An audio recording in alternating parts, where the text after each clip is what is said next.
On the morning of June 7th, 1944, at precisely 7:23, Major Sidney Radley-Walters found himself crouched within the turret of his Sherman tank, Caribou.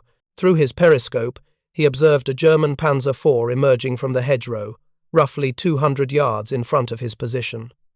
He was 24 years old.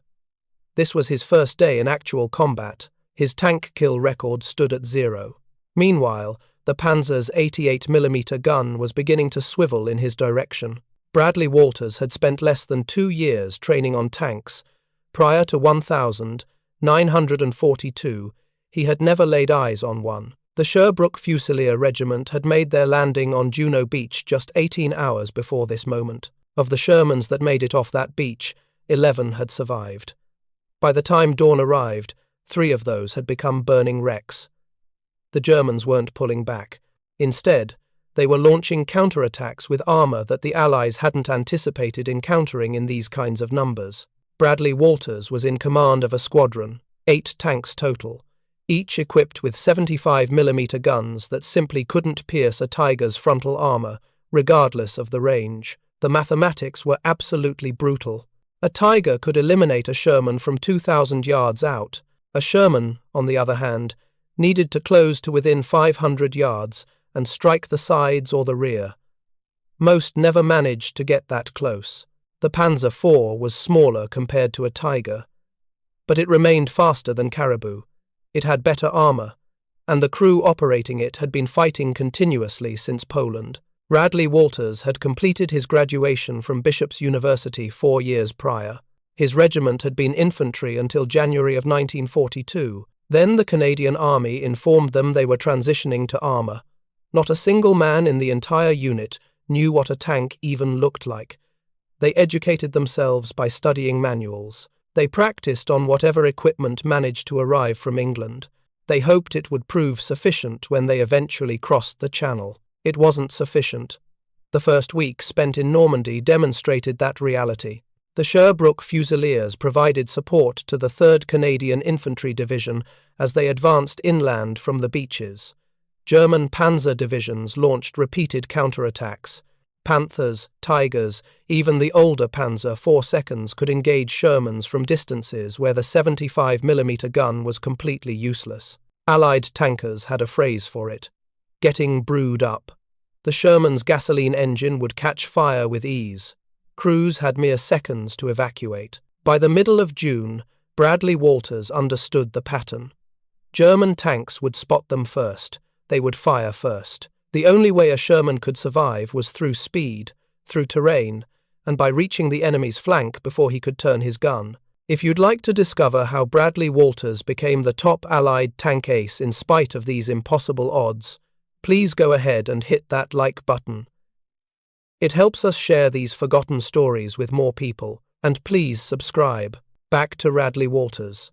The Panzer's turret stopped its movement. Radley-Walters understood what was coming next. Either Caribou's crew eliminated this tank within the next 10 seconds, or they became another statistic. His gunner was waiting for the order. The German commander was likely doing the exact same thing, calculating range, calculating elevation, deciding whether to fire high explosive or armour-piercing. Radley-Walters issued the command to fire. The 75mm gun roared. The Panzer IV shuddered. Black smoke began pouring from its engine deck. No crew members emerged. That represented his first kill. It wouldn't be his last, but he didn't know yet that he would survive 3 tanks being destroyed underneath him, 2 wounds, 18 confirmed tank kills, or that 45 years later he would discover he might have killed Germany's most famous tank ace. He simply knew he was still alive. And the war was nowhere near over. The Normandy campaign transformed into a grinding battle of attrition. The Sherbrooke Fusiliers fought their way through the hedgerows south of Caen for 56 days without any relief. Radley-Walters destroyed his 2nd tank on June 10th, a Panther that had pinned down an entire infantry company. His 3rd came 4 days after that, during the push toward Carpiquet airfield. Other squadron commanders weren't as fortunate. By late June, the regiment had suffered the loss of 23 Shermans. 11 loaders had been killed. Most never witnessed what killed them. German tanks utilized the hedgerows like fortresses. They would wait in defiladed positions where only their turrets were showing. Fire, reverse, relocate. By the time Allied tankers spotted the muzzle flash, the round was already traveling at 3,000 feet per second. The Tiger I weighed 70 tons. Its frontal armor measured 120 millimeters in thickness. The Sherman's 75 millimeter armor-piercing round could penetrate 79 millimeters at point-blank range. Against the Tiger's front plate, the mathematics were simple. The round bounced off every single time. Allied intelligence had significantly underestimated how many Panthers and Tigers the Germans would deploy. Pre-invasion estimates had suggested the Tiger would be rare, a heavy breakthrough tank produced in limited numbers. Instead, entire battalions of Tigers were arriving in Normandy. The 12th SS Panzer Division, Hitler Youth, had received dozens of them, all crewed by fanatical volunteers who had been training since 1942. Radley-Walters learned to fight them regardless. The tactics were brutal, but they were effective. Use terrain. Never silhouette yourself on a ridge. Move fast. One platoon draws fire while another flanks. Hit the sides or rear where the armor measured 60 to 80 millimeters, thick enough to stop rifle rounds, thin enough for a 75 millimeter shell at close range. By early July, he had destroyed 6 German tanks. The regiment promoted him to major and granted him permanent command of a squadron. He was 24 years old. Most of his crews were 19 or 20. They called him Rad. He made them sleep whenever it was possible, even in the afternoon, even when they laughed at him. A month later, they came to understand why. Exhaustion killed more crews than enemy fire did. The Sherman had advantages that the German tanks lacked. It was reliable. Mechanical breakdowns were rare occurrences. When they did happen, field mechanics could repair them within hours. Panthers and Tigers spent half their service life deadlined for maintenance. Parts shortages, transmission failures, over-engineered systems that broke under battlefield conditions. The Sherman was also faster. Top speed of 30 miles per hour on roads, 20 across country. A Panther could barely manage 15 on rough terrain. Speed meant Radley-Walters could choose when to engage, disengage when outgunned, flank when the enemy was focused elsewhere. But speed and reliability meant nothing if the enemy spotted you first. German optics were superior.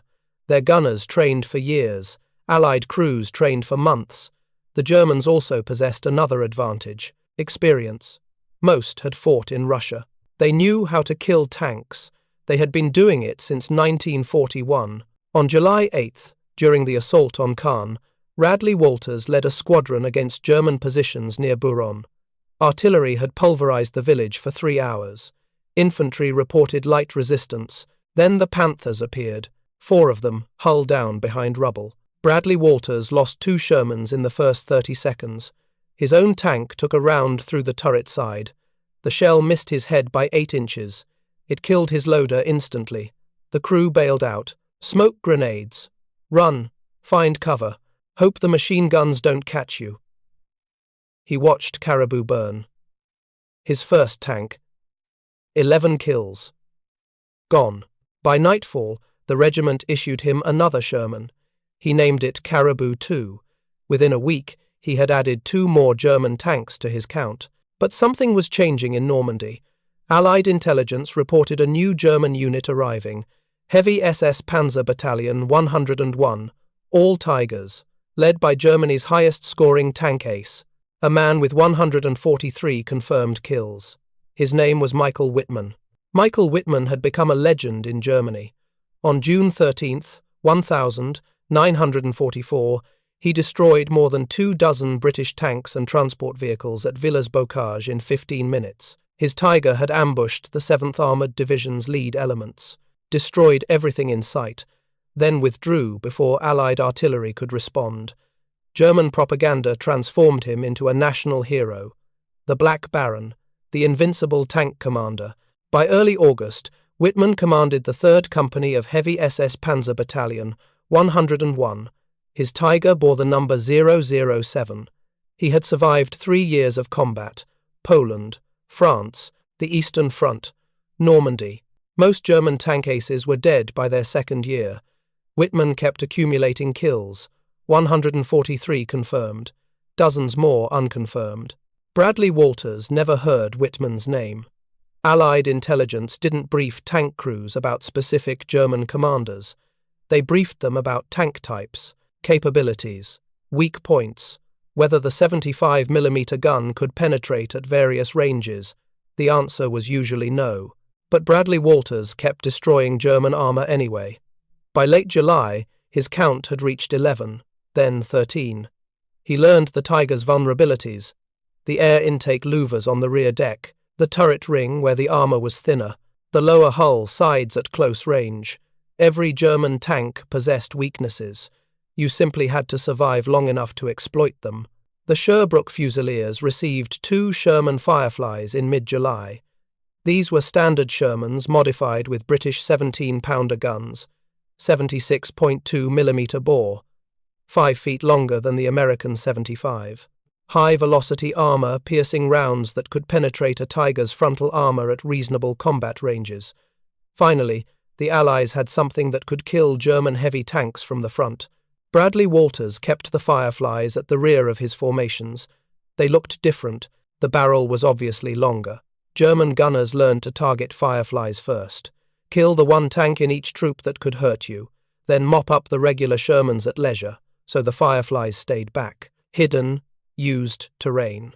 Only revealed themselves when absolutely necessary. A squadron's kill count climbed. Radley-Walters destroyed a Panther near Tilly-la-Campagne, another Tiger south of Caen. His gunners were getting better, faster target acquisition, better range estimation. The crews that survived the first month in Normandy became dangerous. They knew the ground. They knew the tactics. They knew how to stay alive. On August 7th, Allied Command launched Operation Totalize. The objective was breaking through German lines south of Caen, reaching Falaise, cutting off the German 7th Army before it could retreat east.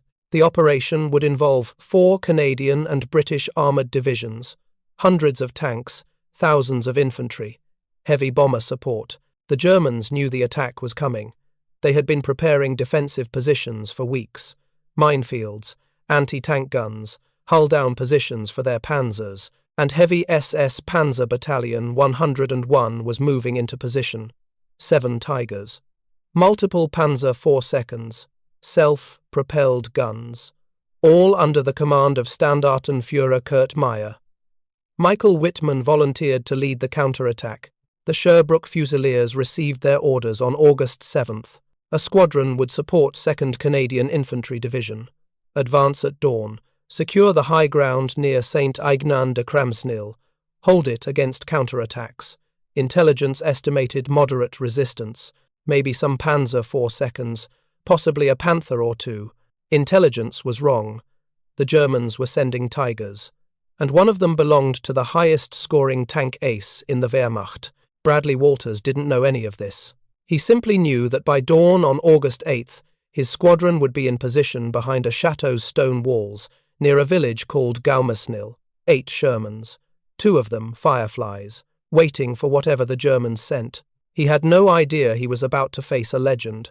At 0600 on August 8th, 1944, Radley-Walters positioned his 8 Shermans in the courtyard of Chateau Gaumersnil. His crews had knocked firing holes through the stone walls during the night. The chateau sat alongside Route Nationale 158, open fields to the east, the village of Saint-Aignan-de-Cramsnil to the north, perfect fields of fire, terrible escape routes if things went wrong. Operation Totalize began at midnight with heavy bomber raids. Allied artillery pounded German positions for 6 hours. By dawn, Canadian and British infantry had secured the high ground. The first phase was succeeding. German resistance seemed lighter than expected. Then the radios crackled. German armour moving north from Sintho. Multiple contacts. Heavy tanks. The 12th SS Panzer Division was counter-attacking exactly where intelligence said they wouldn't. Radley-Walters watched the road through his commander's periscope. Dust clouds rising in the distance. The distinctive sound of German engines. Deep, powerful. Nothing like the high-pitched whine of American power plants. These were Tigers. He could hear them before he saw them. At 12:37, Tigers emerged from the hedgerow near Sintho. They advanced in 2 columns, one group moving through the centre of the open ground, the others hugging the tree line to the right, slower, more cautious. Supporting infantry followed in half tracks. Panzer IV seconds and self-propelled guns brought up the rear. The Tigers were 1,500 yards away, still out of effective range for the 75mm guns, but well within range of their 88mm cannons. Radley-Walters ordered his squadron to hold fire. Wait! Let them close. The Fireflies needed clear shots. Everyone else needed to get lucky. On his left flank, British tanks from 1st Northamptonshire Yeomanry were positioned in orchards northeast of his position. They had arrived during the night, dug in among the trees, another squadron waiting for the same Tigers. The Germans were advancing into a crossfire. They just didn't know it yet. The lead Tiger fired. The round screamed past the chateau and detonated somewhere behind a squadron's position. The German gunner was ranging, testing, seeing where the Allied tanks were hiding. The second shot came closer. Fragments of stone exploded from the chateau's wall. The Germans had spotted the firing holes. Radley-Walters kept waiting. 1,200 yards, 1,100. The math was brutal but simple. Every second the Tigers rolled forward improved his odds. Every second they stayed alive decreased his. The lead Tiger was hull down now, using the terrain, only its turret visible. The commander knew what he was doing. 1,000 yards. Radley-Walters saw the British tanks opening fire from the orchards, flashes in the tree line, rounds impacting. One Tiger slewed sideways. Track damage. Another kept advancing. The German formation was starting to spread out, reacting to threats from multiple directions. Still dangerous. Still closing. At 800 yards, the Tigers began engaging targets more aggressively. A Sherman from the British squadron exploded. Another took a round through the engine deck. Black smoke, crew bailing out. The Germans were finding their range. Their optics were better. Their guns were bigger. Their armour was thicker. Radley-Walters watched the rightmost column. 5 Tigers, moving slower than the others. The lead tank bore the number 007 painted on its turret. It was advancing past the chateau now, 500 yards. Close enough. He ordered a squadron to open fire. 8 Shermans fired simultaneously. The stone walls erupted with muzzle flashes. Smoke, noise, chaos. The lead Tiger on the right took a hit and stopped moving. An SPG behind the Tigers exploded. A Panzer IV slewed off the road. The German formation was reacting, turning to face this new threat, trying to identify targets through the smoke and dust. But Tiger 007 kept rolling forward, its turret traversing, looking for whoever had just fired. Inside that tank was Michael Wittmann, 143 kills. Germany's greatest tank ace, and he had no idea a 24-year-old Canadian major was watching him through a periscope 400 yards away. At 12:32, one of Radley-Walters's Firefly crews fired. The 17-pounder round crossed 400 yards in less than a second. It punched through the left air intake of Tiger 007, directly behind the turret. The tank shuddered, stopped rolling. Black smoke poured from the engine deck. No crew emerged. The Tiger sat motionless on Route Nationale 158. Radley-Walters shifted his focus to the other targets. An SPG was trying to reverse behind the stalled Tiger. He ordered another volley. The SPG exploded, ammunition cooking off in a chain of detonations that sent the turret 20 feet into the air. The British tanks in the orchards were hammering the Tigers from the northeast. The crossfire was working. German tanks were burning across 500 yards of open ground. The rearmost Tiger in the column took multiple hits and stopped moving. Another tried to maneuver behind a hedgerow. A Firefly from the British squadron caught it broadside.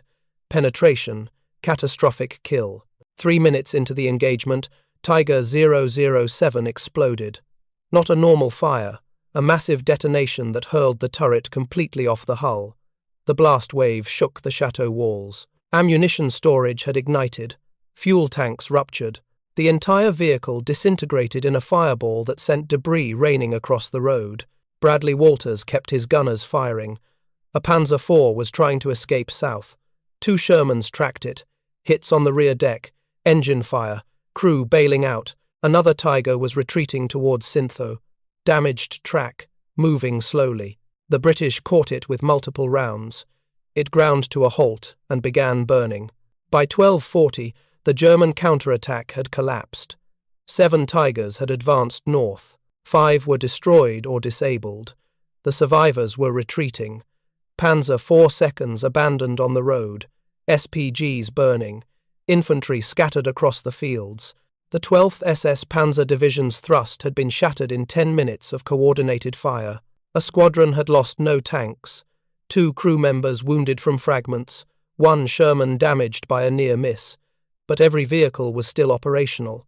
The Fireflies had performed exactly as designed. High-velocity armor-piercing rounds against heavy German armor at medium range. It worked. Radley-Walters radioed his after-action report to regimental headquarters. 5 enemy tanks destroyed, multiple SPGs and support vehicles. German counterattack repelled. He didn't mention Tiger 007 specifically. It was just another wreck on a road full of burning German equipment. He had no idea whose tank he just destroyed. No idea that inside the shattered hull of 007 were the remains of SS Hauptsturmführer Michael Wittmann, Germany's highest-scoring tank ace, 143 confirmed kills, dead at age 30. The Black Baron had been killed by a Canadian squadron he never knew was there.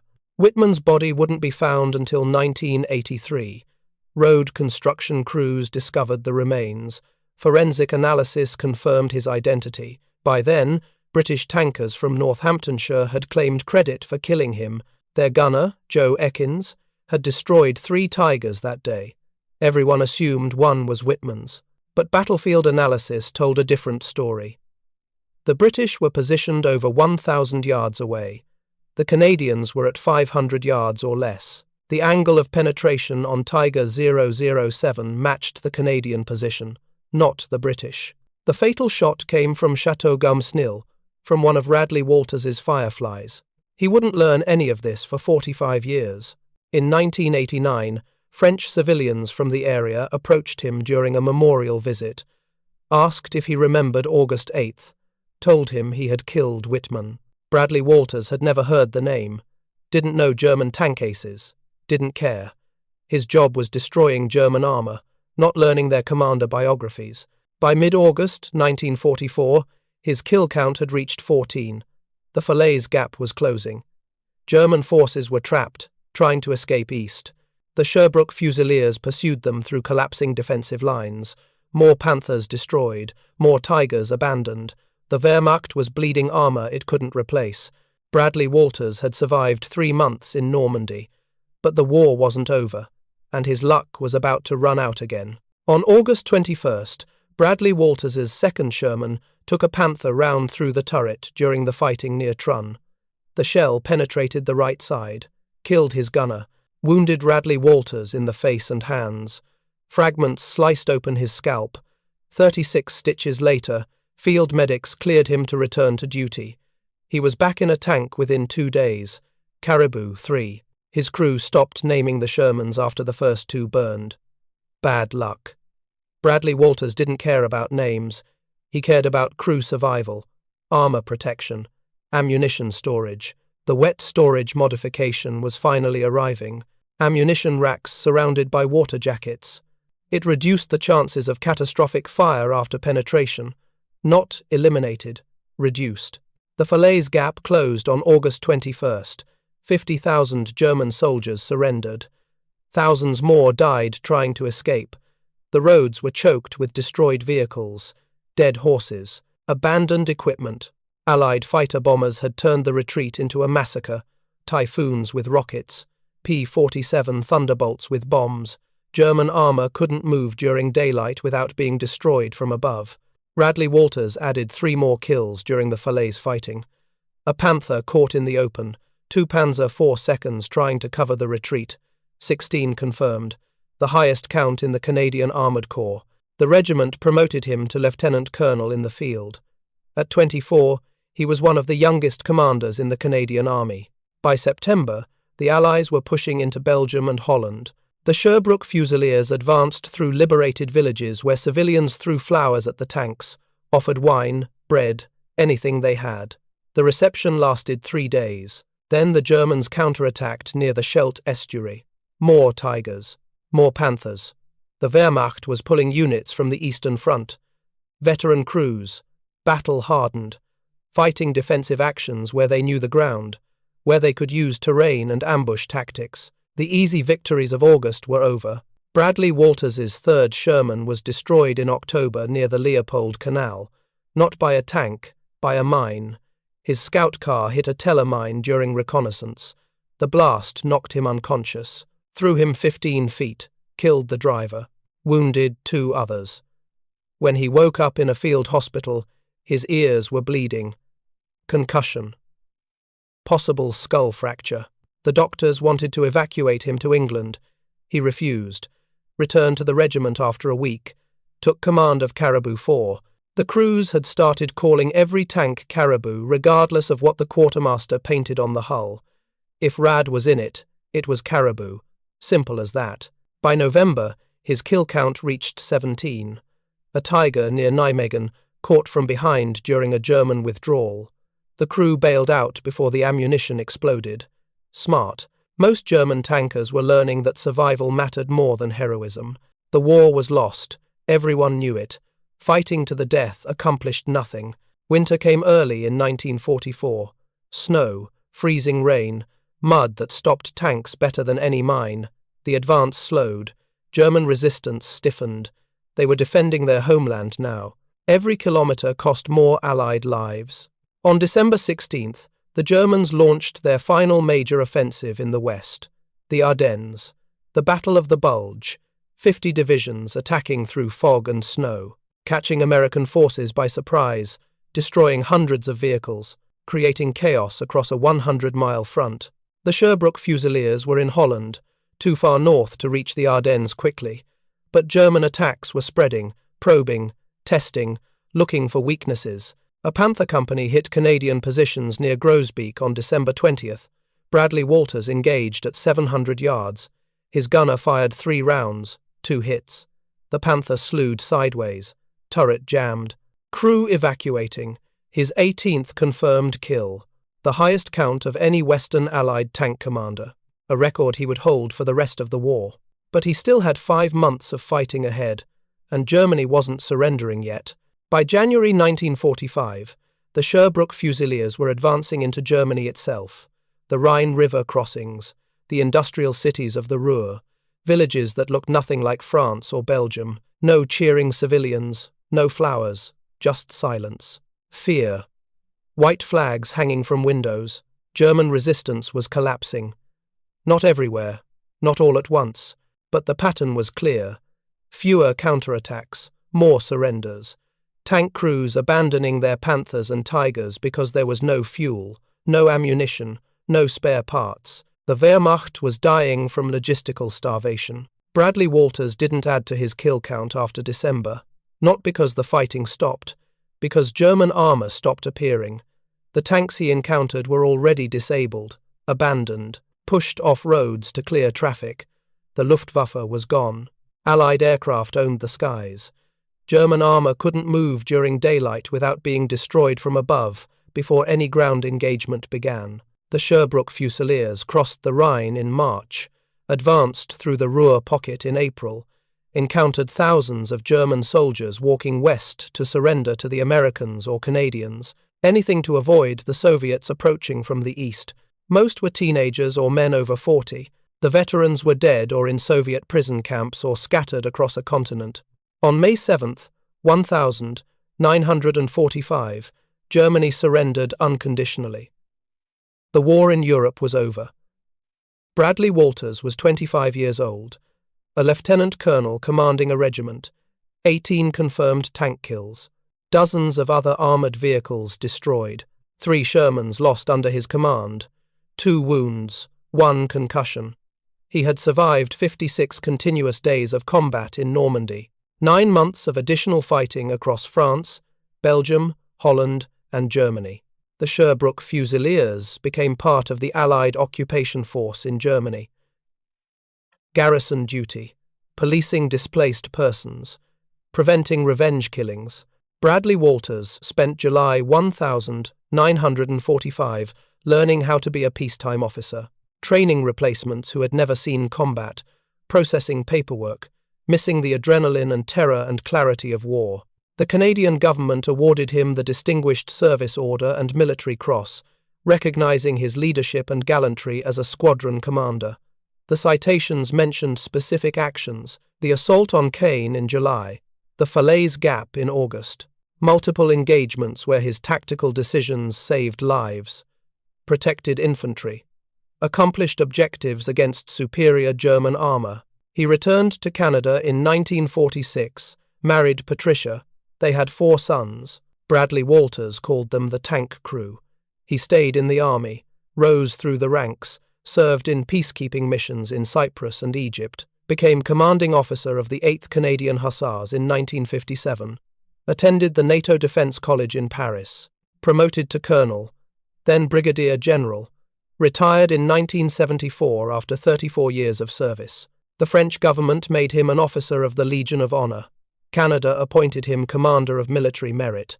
In 2004, the town of Buron, in Normandy, renamed a small park in his honor, Park Radley-Walters, a commemorative plaque, benches, shade trees, a memorial to the man who had helped liberate them 60 years earlier. He died on April 21, 2015, age 95, buried in St. Paul's Anglican Church Cemetery in Percé, Quebec, near where he was born. The Globe and Mail called him the most respected battlefield commander in the Royal Canadian Armoured Corps. Military historian Terry Kopp said he emerged from Normandy as the best-known tank ace in Canadian history. But most people outside military circles never heard his name, never learned about the infantry officer who had never seen a tank before 1942, who destroyed 18 German tanks, who survived impossible odds, who helped defeat the Wehrmacht, one engagement at a time. His story nearly disappeared into silence, like so many others from that war. But not quite. Not yet. Sidney Radley-Walters' story remained largely unknown outside Canada for decades. No Hollywood movies, no best-selling books, just regimental histories and military archives. The occasional mention in academic studies about tank warfare. A footnote in histories of the Normandy campaign. The controversy about Michael Whitman's death kept his name alive in certain circles. Military historians debated the evidence. British veterans insisted Joe Ekins made the kill. Canadian veterans remembered the engagement differently. Battlefield analysis favoured the Canadian position. Shorter range. Better angle. Forensic evidence from Tiger 007's hull. But Radley-Walters never claimed Whitman, never promoted the controversy. When journalists asked him about it in his later years, he gave the same answer every time. He destroyed German tanks. That was his job. Whose tank? What commander? It didn't matter. The war was about survival, about protecting his crews, about accomplishing the mission. That attitude defined his entire career. He wasn't fighting for glory, for records, for recognition. He was fighting because young men were dying in Shermans that couldn't match German armor, because infantry needed tank support, because the job had to be done regardless of the odds. His crews remembered him differently than the official citations suggested. They remembered a commander who made them sleep, who prioritized crew survival over aggressive tactics, who understood that exhausted tankers made fatal mistakes, who knew that getting his people home mattered more than adding to his kill count. The World of Tanks video game created a medal in his honor, the Radley-Walters Medal, awarded for destroying 8 or 9 enemy vehicles in a single battle. Millions of players earned it. Most never knew the man behind the name, never knew he had been an infantry officer who learned tanks by reading manuals, who survived 3 tanks destroyed under him, who became the top Western Allied tank ace despite never having seen armor before 1942. If this story moved you the way it moved us, do me a favor. Hit that like button. Every single like tells YouTube to show this story to more people. Hit subscribe and turn on notifications. We're rescuing forgotten stories from dusty archives every single day. Stories about tankers who beat impossible odds with tactics and courage. Real people, real heroism. Drop a comment right now and tell us where you're watching from. Are you watching from the United States, United Kingdom, Canada, Australia?